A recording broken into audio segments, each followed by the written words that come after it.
Welcome to this month's Veritiv training on incident and hazard reporting. Today's agenda we will discuss types of incidents, reporting of incidents, nurse triage service, origami, hazard and near-miss reporting with use of see it, say it, and stop work authority.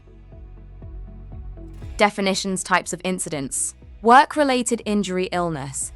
An injury or illness is work-related if an event or exposure in the work environment either caused or contributed to the resulting condition or significantly aggravated a pre-existing injury or illness. Non-work-related injury illness, an injury or personal health condition that is not associated with the work environment, for example, heart attack, diabetes-related event, broke collarbone playing soccer over the weekend.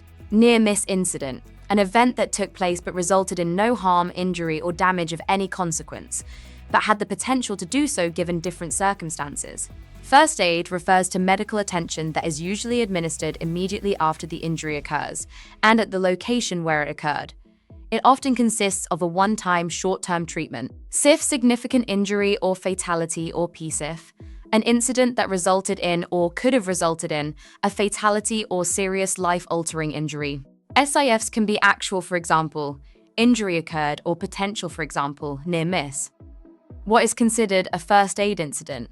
Use of non-prescription medication, administering tetanus immunizations, cleaning, flushing, or soaking wounds on the surface of the skin, using wound coverings such as bandages, band-aids, gauze pads, etc., or using butterfly bandages or steri-strip, hot or cold therapy. Using any non-rigid means of support such as elastic bandages, wraps, non-rigid back belts, etc. Using temporary immobilization devices while transporting an accident victim, for example, splints, slings, neck collar, backboards, etc. Reporting process. Anytime a team member reports an incident, injury, or pain as a supervisor or manager, you must take appropriate action. Failure to take the action may result in disciplinary measures. Team members who suffer work-related injuries must follow our process outlined below. Prompt reporting to your manager or supervisor by injured worker. Call nurse triage service with supervisor by dialing 1-844-560-5942. Employee and supervisor will answer the nurse's initial questions. Supervisor will leave room for medical-related questions. Then supervisor will return at the end of the call to discuss the planned self-care or medical treatment. Next, completion of the first report of injury form. If needed, triage will arrange for treatment at an approved occupational health clinic. Supervisor will enter injury into origami and attach the first report of injury form. Return work activity status report from clinic back to HR and/or supervisor. Non-work-related injuries or personal medical conditions are covered by the team member's personal medical insurance and should be treated by the team member's personal health physician. Supervisor must still enter injury into origami as a report only. Now let's review Veritiv's nurse triage service. Employees must report all work-related injuries, regardless of severity, to a manager or supervisor. For non-emergency injuries, employees must participate in the nurse triage call by his/her manager or supervisor. Employees may not refuse to speak to a nurse triage occupational nurse when injured. Nurse triage is for Veritiv employees only. May not be used for addressing temporary worker injuries. Contact the temp agency to follow their process for injuries. Note: all injuries employee and temp worker must be reported in origami within 24 hours. Some frequently asked questions. Will they have enough nurses to answer our calls? Yes. The call center maintains an average response time of 15 seconds or less. While occasional short delays may occur, these are rare. How long will the call take?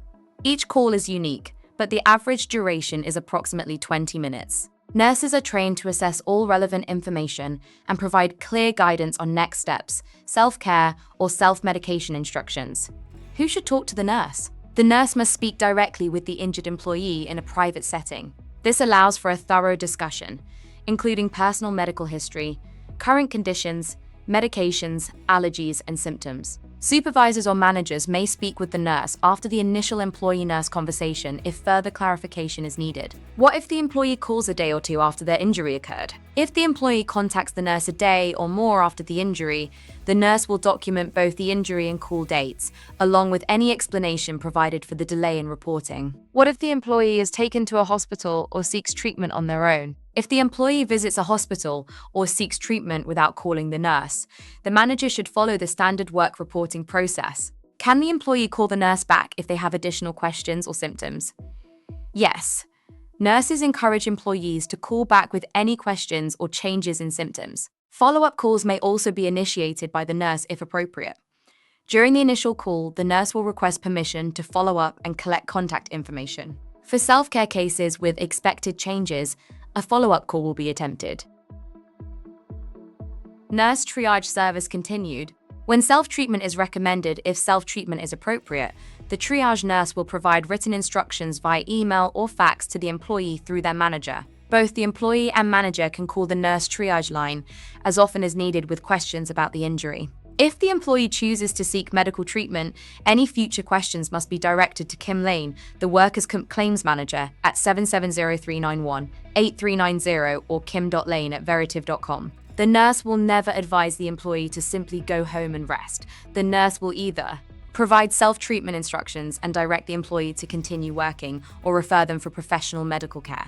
Follow-ups may occur, but only with the employee's permission.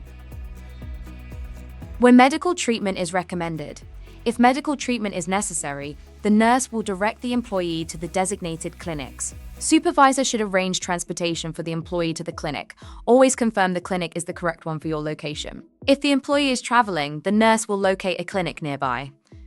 Whenever possible, the supervisor and manager should accompany employee to clinic. The nurse will contact the clinic directly to notify them of the incoming employee.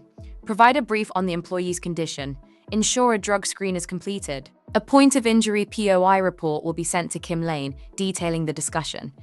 The incident must be reported in Origami via the Origami Incident Reporting link found on EHS SharePoint. All incidents must be reported promptly and no later than 24 hours after the injury.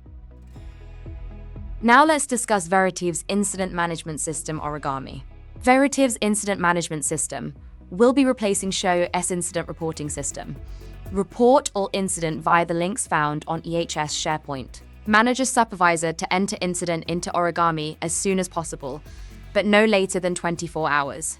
Types of incidents: worker injury, vehicle, property, facility impact, security, general liability using Origami Incident Reporting link. Facility inspection or DOT roadside inspections.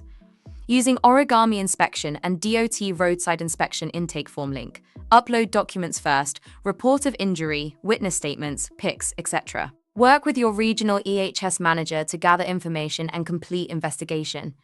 Communicate follow-up with claims managers Kim Lane or Jerry Brantley. Now let's discuss our See It, Say It.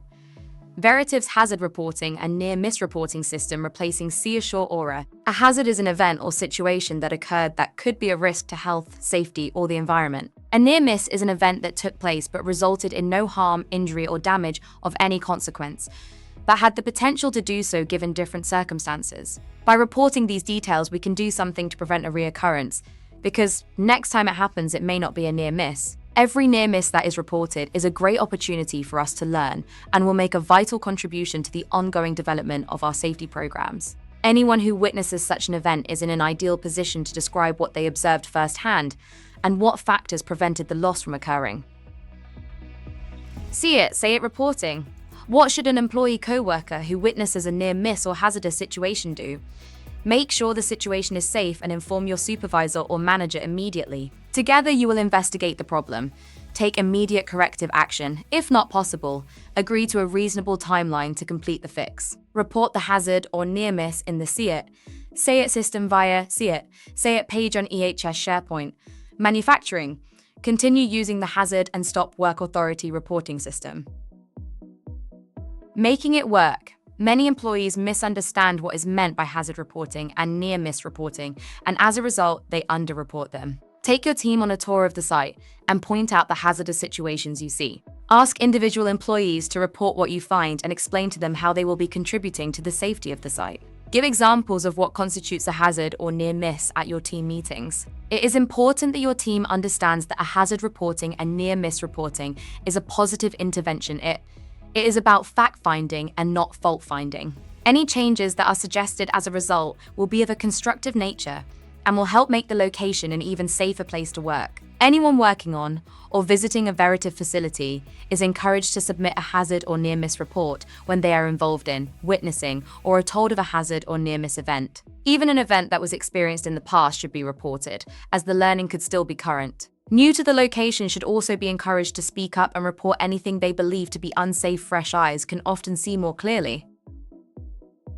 See it, say it reporting. Supervisors, explain to your employees that you are happy to discuss any safety situation with them openly. The See It, Say It program is a transparent and non-judgmental reporting system designed to encourage a proactive and supportive safety culture. However, if for any reason an employee wishes to talk privately about a situation, supervisors should accommodate this and arrange for a private discussion. Respond to and investigate a hazard or near miss with the employee who reported it before the end of their workday in which it was reported. Discuss and explain what you have done or plan to do about the situation.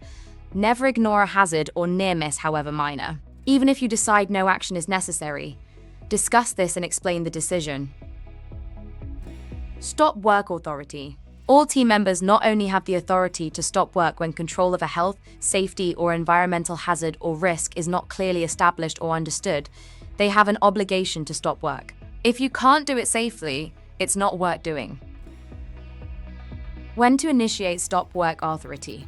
You have stop work authority and are expected to use it whenever you see something you believe to be unsafe. You are responsible for your own safety. You should never do anything you believe to be unsafe. You have a responsibility to your fellow team members' safety, and you should never let them do anything unsafe. You are responsible for reporting all safety incidents to your supervisor, including injuries or accidents you are involved in. You are expected to report all safety concerns to your supervisor, safety captain, or safety committee. If necessary, elevate the concerns through any other available avenues with the company. On this slide, you will find some suggested signage that can be utilized to communicate stop work authority. Thank you for your participation on the Veritiv monthly training on incident and hazard reporting. If you have any questions, please reach out to your regional safety manager, as they will be glad to answer any questions you might have. Thank you and have a safe and productive day.